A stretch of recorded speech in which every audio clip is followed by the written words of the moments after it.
ప్రకృతి సంబంధమైన శరీరం ఉంటేనే, ఆ శరీరాన్ని దేవుడి కొరకు ప్రకృతిలో వినియోగిస్తేనే నీవు నీ శరీరాన్ని ప్రకృతిలో వినియోగిస్తున్నావన్న సంగతి ప్రకృతి నీకు సర్టిఫికేట్ ఇస్తేనే. ప్రకృతి మనకు సర్టిఫికెట్ ఇవ్వాలట. ఏవని? నీ కొరకు బ్రతికాడు తండ్రి ఈ కుమారుడు, యజమాని ఈ బిడ్డ నీ కోసం బ్రతికింది అని ప్రకృతి నీకు సర్టిఫికేట్ ఇవ్వాలి. ప్రకృతి నిన్ను మెచ్చాలి. ప్రకృతి ఎందుకు పెట్టాడు? ప్రకృతిని ఎందుకు పెట్టాడు ఇన్విజిలేటర్గా? ప్రకృతిని ఎందుకు నీకు కాపలాదారుడుగా పెట్టాడు? ప్రకృతిలో పుట్టావు, ప్రకృతిలో పెరుగుతున్నావు, ప్రకృతి కోసం బ్రతుకుతున్నావు. మట్టిలో తెచ్చిన దానిని మెడలో వేసుకుంటున్నావు, అవునా?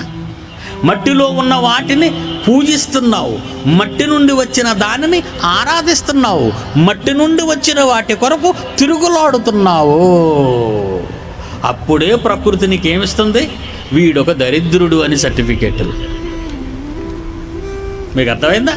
ఇప్పుడు మనల కాపలా కాసేది ఎవరు అనుకున్నారు? దూతలు కారు, ప్రకృతి, పంచభూతాలు. ఈ పంచభూతాలు నిన్ను చూస్తుంటాయి.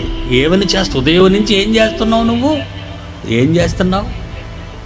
నేల తల్లి, నింగి తల్లి, నిప్పు తల్లి, ఈటల తల్లులు అంటావేంటి నువ్వు? కన్న తండ్రిని విడిచిపెట్టావు, కన్నవాణిని మరిచిపోయావు, ప్రకృతిలో ఉన్న వాటి కొరకు తిరుగుతున్నావు. ఏం దొరుకుతుంది అక్కడ నీకు?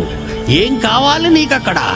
కన్న తండ్రి నీ కోసం ఉంటూ ప్రకృతి ఒడిలో నిన్ను పెట్టి ప్రకృతిని నీకు కాపలాగా పెట్టాడు.